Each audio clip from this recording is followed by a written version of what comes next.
remodelación pues va a irse dando de manera gradual. eh, el hueso pues va a ir regresando a su forma pues normal. Esto pues se va a dar gracias a la reabsorción de las trabéculas y bueno, esto se va a dar gracias a los osteoclastos.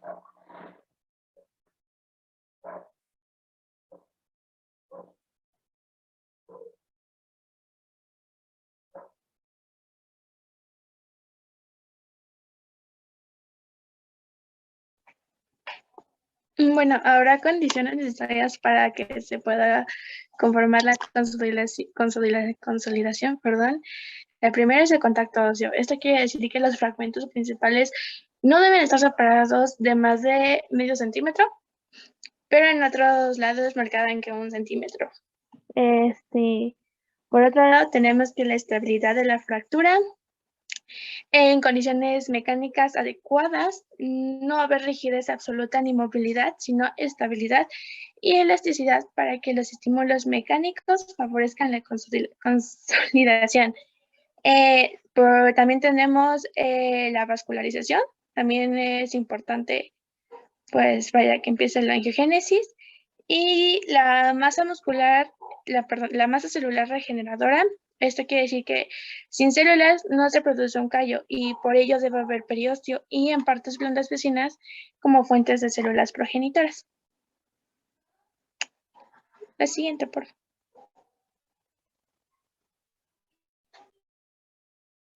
Bueno, hablando en tiempos de consolidación, va a depender del hueso del que hablemos.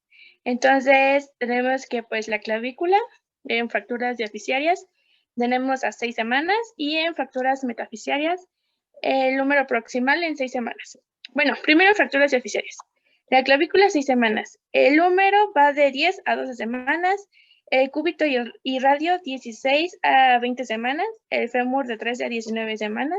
La tibia a 20 semanas. Y en fracturas metafisiarias, el número proximal 6 semanas. El número distal 8 semanas. El cúbito proximal 6.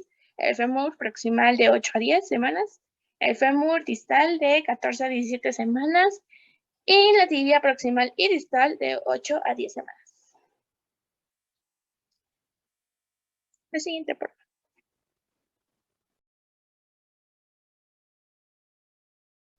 Y bueno, vamos a tener distintos factores que van a, pues tanto, bueno, pueden afectar la consolidación.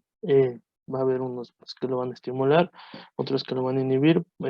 Por ejemplo, el caso de la diabetes, pues va a inhibir la consolidación ósea. Pues va a haber estimulantes como la hormona del crecimiento. Pues la inhibición de la hormona del crecimiento, pues también va a inhibir esta consolidación ósea. Pues los corticosteroides también lo van a inhibir. Eh, la calcitonina pues va a ser un estimulador pues de la consolidación ósea. Y bueno, pues aquí podemos ver algunos otros factores.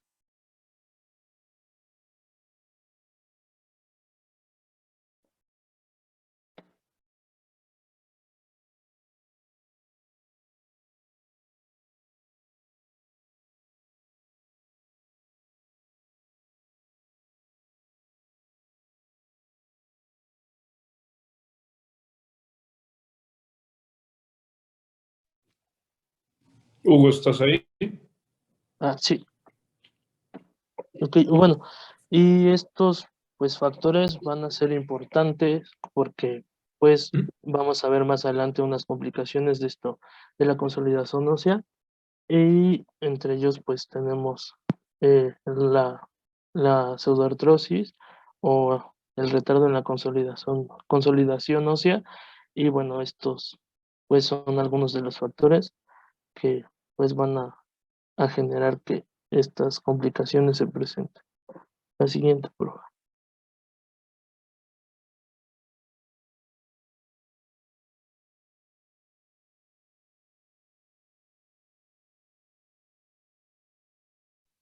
También hablaremos acerca de las fases del tratamiento, en el cual se van a incluir 3, que es la reducción, la estabilización y la rehabilitación. Primero digamos que Una fractura se considera curada cuando clínicamente el paciente ya no tiene movilidad de los fragmentos y también cuando ya no hay una posibilidad de que tenga dolor al momento de manipular, pues en donde fue el foco de fractura. Y también al momento de realizar una radiografía se encuentra alrededor del foco de fractura que hay suficiente hueso nuevo. Entonces, hablando de las 3 fases del tratamiento, la reducción de la fractura es mediante manipulación cerrada o abierta y se restaura la relación anatómica entre los fragmentos óseos, evitando el acortamiento, la angulación o la rotación de los mismos. En la estabilización puede llevarse a cabo mediante procedimientos no quirúrgicos o mediante cirugía y este busca disminuir la movilidad de los extremos óseos y así favorecemos la formación de los callos. Y en la rehabilitación, pues esto es lo más rápido posible para conseguir el restablecimiento completo de la función previa. La siguiente, por favor.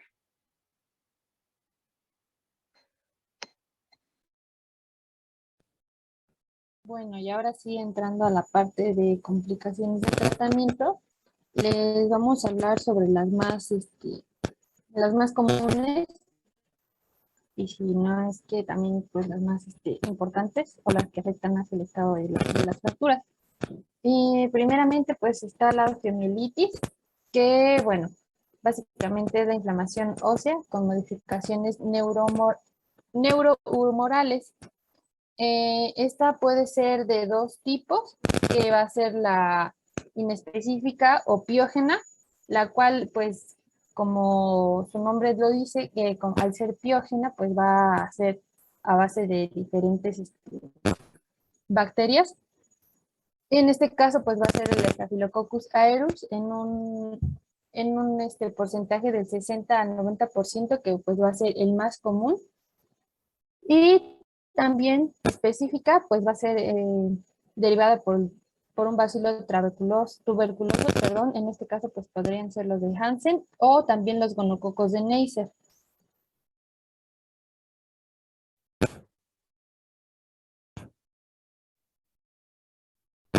También, antes de entrar un poco más en esto de la osteomielitis, vamos a tener que se va a clasificar de acuerdo a Sierra Madre, y van a ser principalmente cuatro clasificaciones y 4 tipos, los cuales en la primera pues va a ser en su tipo anatómico va a ser intramedular, que se va a limitar únicamente a la zona endóstica, y pues un ejemplo sería un clavo endomedular infectado.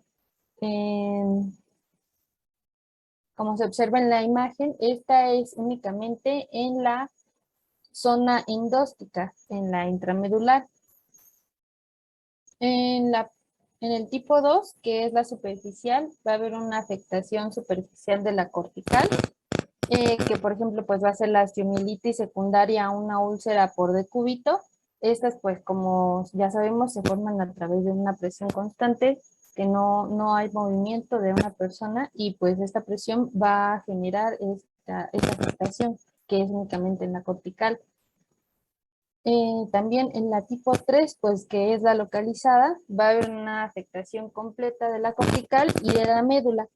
Este se le llama también un segmento estable. En los ejemplos, pues es una osteomielitis postraumática tras la colocación de una placa de osteosíntesis. Y también por último la número 4, que sería la difusa, que esta va a afectar, va a ser una afectación previa y difusa de todo el segmento óseo, y es un segmento potencialmente inestable. Esto de ejemplo pues es la pseudoartrosis séptica. Como podemos observar en la imagen, va a haber un compromiso mayor del hueso, y pues va a afectar tanto el segmento óseo como el medular. Aquí hay una imagen que puede definir un poco más, o bueno, explicar un poco más gráficamente las clasificaciones, pues que es la medular, la superficial, la localizada y la difusa.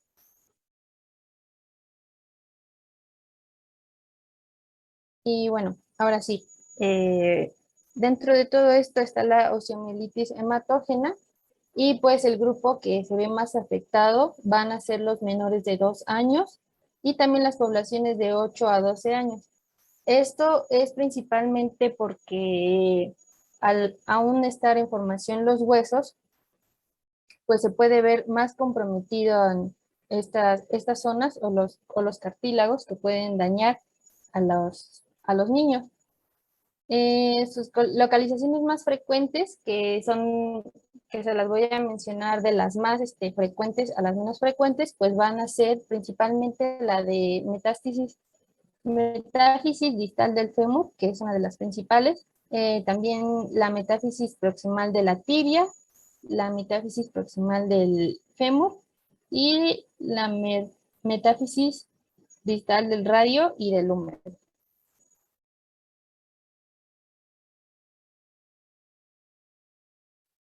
Pues dentro de su patogenia vamos a tener que, al llegar los gérmenes a la localización clásica, que en este caso pues va a ser la osificación primaria o también la subcondral, la metafisiaria del hueso y del hueso largo, pues va a desencadenar una reacción inflamatoria.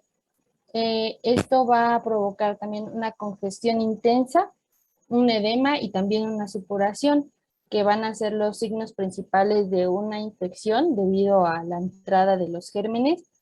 Y pues principalmente va a afectar la médula del hueso esponjoso y el exudado purulento que sale de esta afectación, pues va a ser, se va a dirigir por los canales de Havers y los de Volkmann y van a separar, esto va a hacer que se separe el periósteo y también puede llegar a la formación de abscesos parostales y también a la fistulización.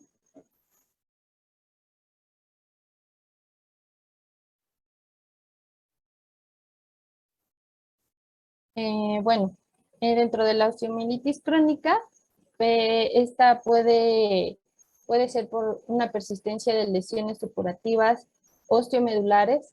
También va a haber un drenaje continuo de pus a través de las fístulas cutáneas y secuestros rodeados de abundante tejido de granulación.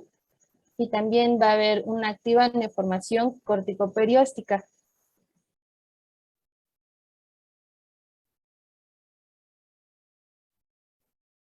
El cuadro clínico de la osteomielitis principalmente va a ser dentro de la sintomatología, pues va a haber un cuadro febril más escalofríos, también una impotencia funcional, es decir, que ya sea en la parte que se ve esta afectación, ya sea en las extremidades superiores e inferiores, no va a ser posible el movimiento y también va a haber una ausencia del derrame articular.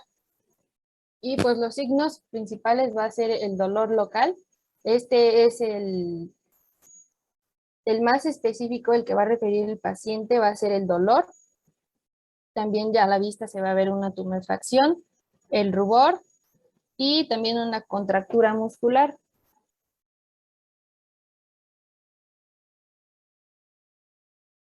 Dentro de sus exámenes complementarios para el diagnóstico de esta patología que es la osteomielitis, pues va a ser la radiología convencional y bueno, esta va a ser positiva únicamente a los 12 días para la parte ósea.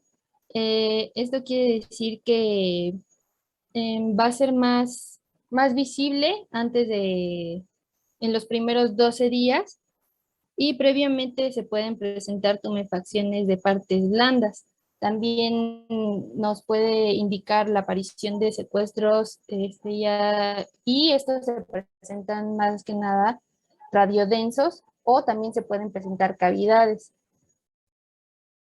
En las radiografías contrastadas, pues estas son útiles principalmente para detectar los trayectos fistulosos que se formen a partir de esta infección. Y bueno, en los estudios de laboratorio se encuentra la eritrosedimentación elevada, va a haber glóbulos blancos altos también una neutrofilia. El hemocultivo puede ser, se puede presentar positivo y en un 50% de los casos. Y también otro estudio importante que es todavía más específico es la proteína C reactiva y esta pues va a salir positiva. Otras formas clínicas de la osteomielitis van a ser la osteomielitis aguda, que estas se presentan principalmente por una duración superior a 2 semanas y estas pueden ser sin evidencia de alguna enfermedad. También está la osteomielitis crónica, que principalmente pues, se enfocan en los abscesos de Brody y son de localización metafisiaria o metafisiodificiaria. Y esto se provoca antes del cierre del epifisiario.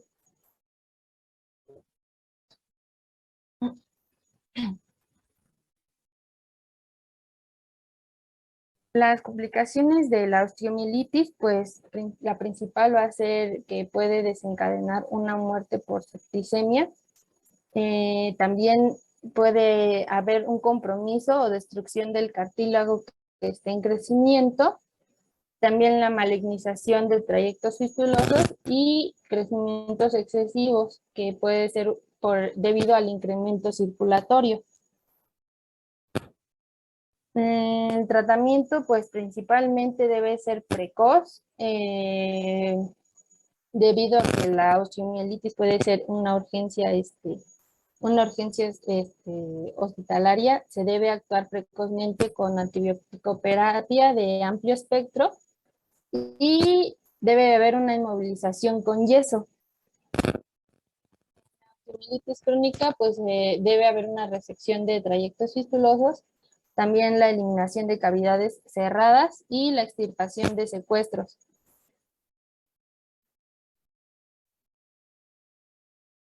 Otra de las complicaciones pues va a ser la infección y esta se va a presentar más frecuente en las fracturas abiertas y en fracturas cerradas puede complicarse por la osteosíntesis. Los agentes causales de las infecciones, pues primeramente van a ser los Staphylococcus aureus, también los Streptococos, Enterococos y Pseudomonas aeruginosa, Enterobacter o Proteus. Dentro de todo esto va a haber factores de riesgo que pueden derivar más o ser más peligrosos en un paciente, pues principalmente que curse con una diabetes mellitus, mayormente en personas sin tratamiento, que pues prácticamente se ven inmunocomprometidas, también personas con VIH sin tratamiento o mal apego a ese tratamiento, pacientes con artritis reumatoide, y esto principalmente va a ser debido a los medicamentos que alteran el sistema inmune. También en personas con tabaquismo, obesidad y desnutrición, y también en mala higiene. Esto, por ejemplo, pues las personas que se encuentran en situación de calle, que no tienen la oportunidad de tener una buena higiene, pues ahí se ve más enfocado. Bueno, como ya les mencioné, pues la infección va a ser también una urgencia quirúrgica en las fracturas expuestas o abiertas, y esto se va a diferenciar de acuerdo a la clasificación para tener un manejo más eficaz. En este caso, pues las clasificaciones va a ser la de Gustilo y Anderson, que ya sea de tipo 1, 2 o 3, es conforme se va a llevar un manejo, o se va a determinar un mejor manejo de estas infecciones. Como ya sabemos, pues primeramente va a ser el tamaño de la herida, el grado de contaminación, también la energía, ya sea de grado de comunicación, conminución y desperiodización, perdón. También por la lesión de tejidos blandos y la lesión neurovascular. Y bueno, el manejo pues va a ser primeramente la evaluación inicial, que va a ser a través de la TLS. Se va también a evaluar el estado neurovascular de la afectación o de la fractura, y también se pueden tomar cultivos, y esto, pero bueno, esto únicamente va a ser significativo si la lesión lleva más de 6 horas.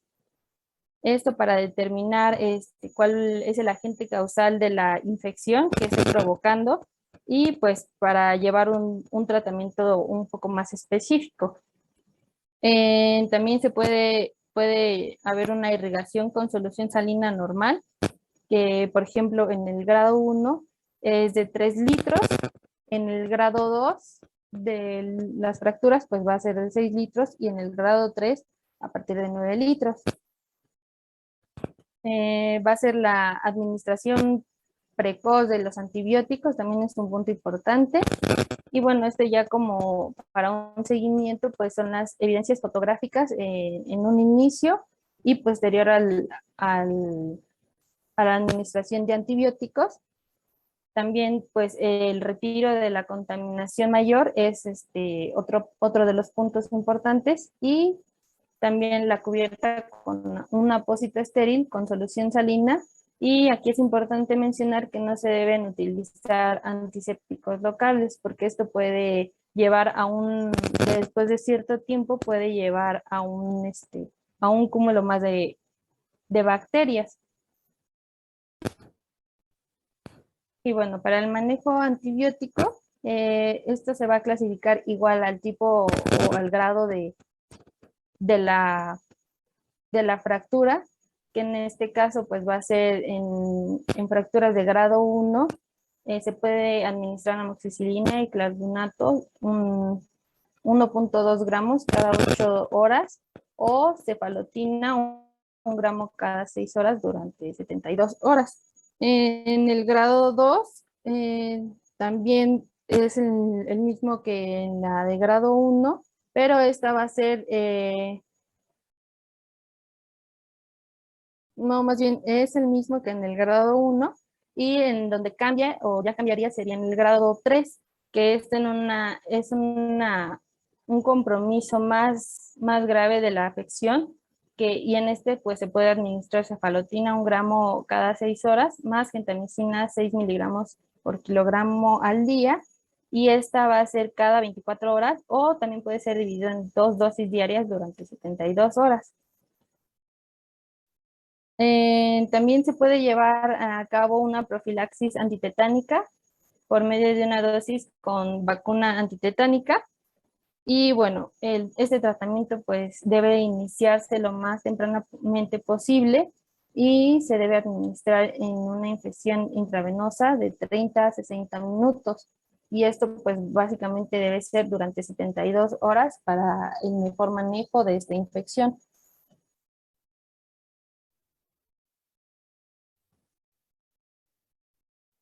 Ahora, pues las complicaciones que van a ser relacionadas con la consolidación ósea, pues principalmente va a ser la del retardo de la consolidación, y esta se va a caracterizar principalmente porque se va a referir que una vez transcurrido el tiempo de consolidación, la fractura no va a presentar signos clínicos o radiográficos que van a mostrar la formación del callo óseo. Radiográficamente no se va a observar un paso completo de trabéculas óseas a nivel del foco de la fractura. Y como se puede observar en la imagen, se ve en las imágenes del lado derecho, se observa una línea que va a separar los segmentos óseos. Esto quiere decir pues, que no hay una consolidación o la formación del callo óseo tiene un retraso, lo cual va a impedir que las estructuras se consoliden.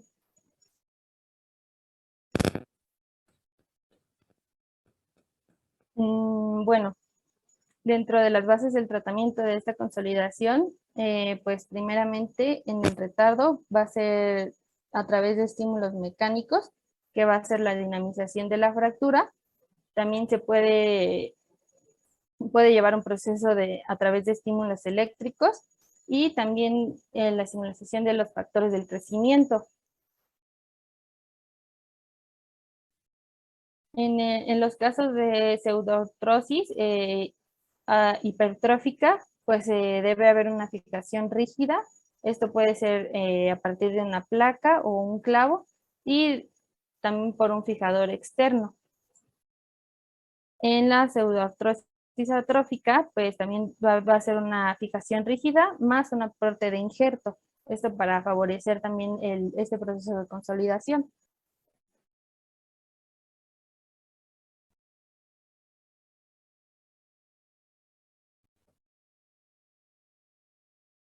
Y bueno, tenemos también la pseudoartrosis, que bueno, pues como aquí lo podemos ver en la diapositiva, pues va a ser esa ausencia pues absoluta pues, de la consolidación, en la que va a haber o va a aparecer que aparece una falsa pues articulación a nivel del foco de esta, y pues vamos a tener unas escalas, que es la escala de Paley y la de Weber, que pues según estas escalas, según la clasificación en la que se encuentran, pues va a ser el tratamiento, como ya se los había mencionado esta Rubí arriba. eh, pues como podemos ver en el caso de el retardo de la consolidación ósea, pues es como, pues es una falla o pues sí, una falla evolutiva en aquella fractura que fue bien reducida y bien inmovilizada, en la cual al paso del tiempo para llegar pues a la consolidación ósea, pues no se dio, y pues esto se debe a los factores que ya habíamos mencionado anteriormente, que pues pueden ser carencias nutricionales, hepatopatías, los medicamentos, no medicamentos anticoagulantes, quimioterapia. También tiene que ver si la herida o bueno, la fractura está infectada, eh, si fue una fractura abierta, también si fue reducida adecuadamente y todos estos factores. Y bueno, ahorita le puedes poner a la que sigue, por favor.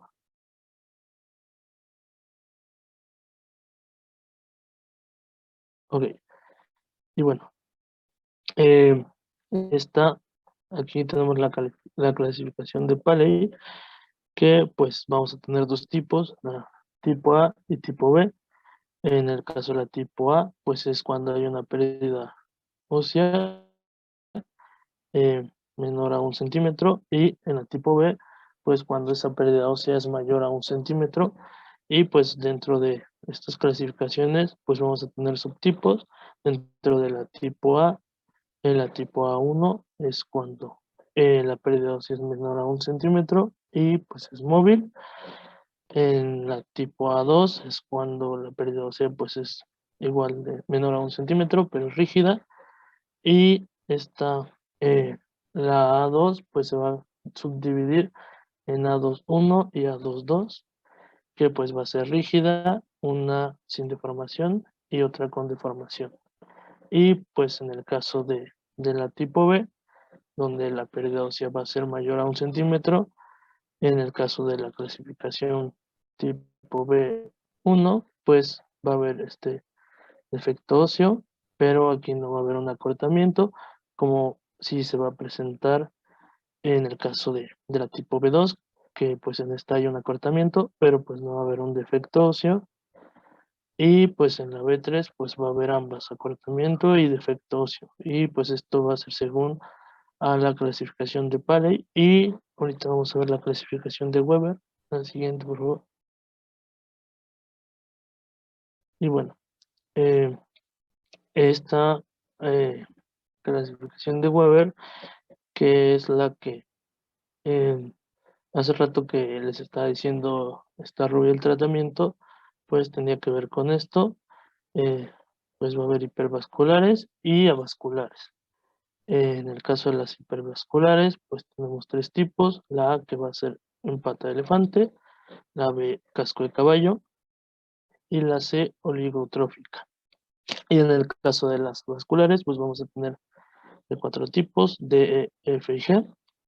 La D pues va a ser cuña de torsión, la E con minuta, la F defecto óseo y la G atrófica. La siguiente.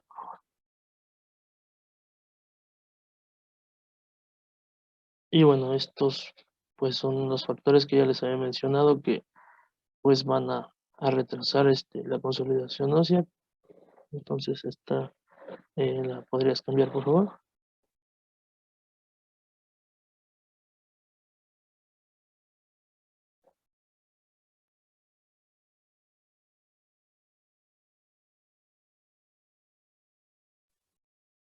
Otra de las complicaciones va a ser la de consolidación viciosa y pues esta, como su nombre la dice, va a presentarse más que nada por una consolidación mal efectuada y esto puede ser a consecuencia de fracturas inmovilizadas sin una reducción adecuada. Es importante mencionar que si el callo todavía es blando o es maleable, puede lograrse una corrección de esta consolidación, pero de no ser así, pues la persona puede quedar con esta afectación de una mala consolidación. El paciente pues va a referir que va a tener dolor, también puede tener limitaciones funcionales debido a la mala consolidación y también una inestabilidad adaptativa. También artrosis, se presentan también deformidades cosméticas, es decir, a simple vista el paciente, pues como se observa en la imagen de abajo, se ve que la estructura anatómica pues no es correcta. También pueden ser afectos alejados y también en este caso serían las neuropatías y también rupturas tendinosas.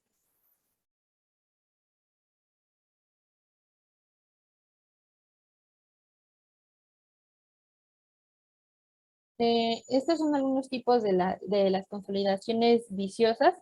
En el primer caso, pues se le llama cabalgado y acortado, que es en una posición que está lateralizada de acuerdo a la formación normal del callo óseo.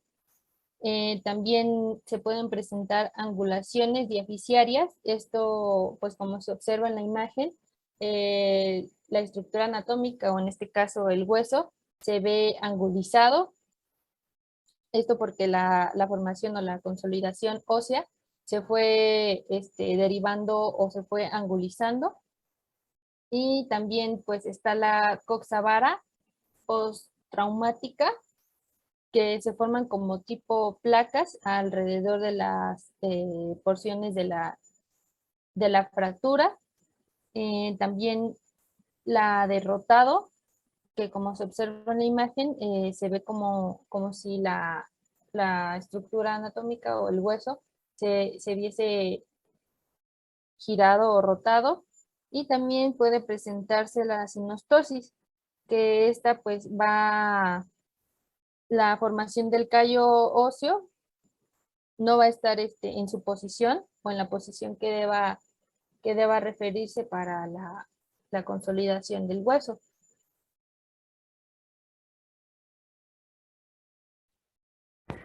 Bueno, y otra complicación es la rigidez articular. Esta pues es la sensación de que pues la movilidad de una articulación está limitada o dificultada.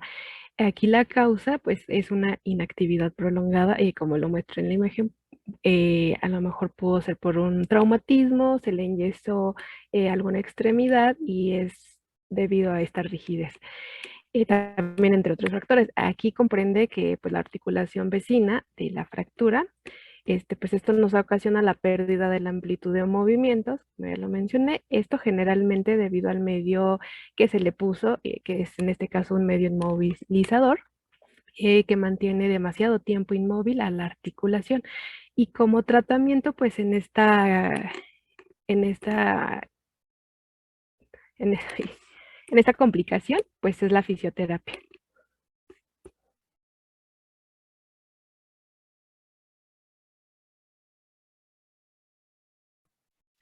Otra complicación que se puede presentar es la atrofia de Schubeck. Esta también es conocida como distrofia simpático-refleja. Es un trastorno crónico, bueno, de dolor crónico, que afecta diferentes zonas, como puede ser pies o manos. Está asociada a un traumatismo, eh, algún tipo de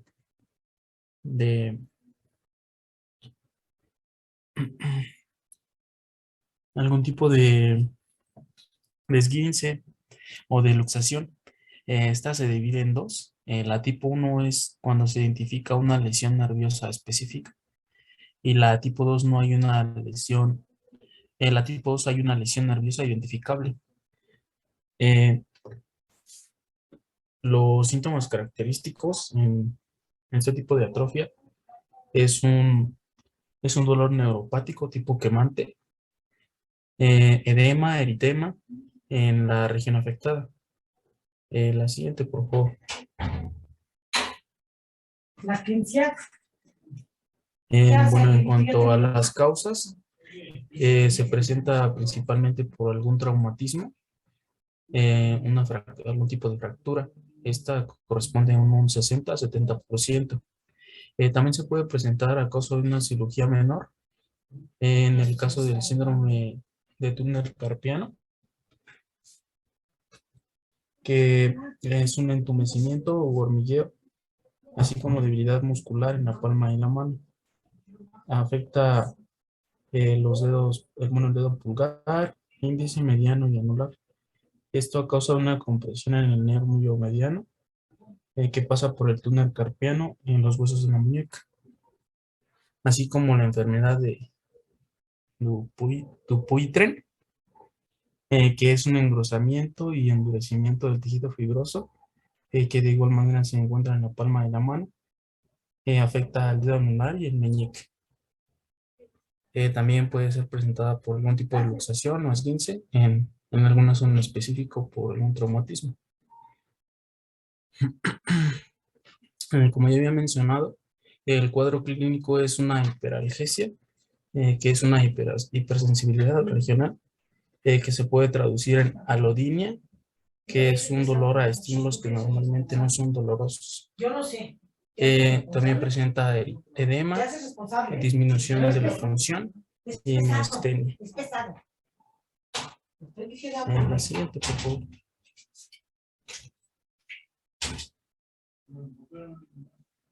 Bueno, para el diagnóstico se utilizan, bueno, encontré en un artículo que se utilizan los criterios diagnósticos de COSI, en donde se evalúa el dolor y la sensibilidad de la extremidad. Como punto número 1, el número 2 es signos y síntomas de inestabilidad motora, como puede ser el fenómeno de Raynaud, que se caracteriza por cianosis, piel fría y pálida. También puede presentar piel caliente o eritematosa, así como hiperhidrosis, que es una sudoración excesiva. El punto número 3 es una tumefacción de la extremidad, que puede presentar edema con sinfobia, como es el signo de Godet. Y el punto número 4 son cambios atróficos de la piel, donde puede presentar atrofia, descamación, hiperhidrosis o sudoración excesiva, pérdida de pelo, cambios unguiales y engrosamiento en la aponeurosis palmar, como es el caso de la enfermedad de Dupuytren. Para esto se tiene que identificar un caso probable si cumple con los criterios 1, 2 y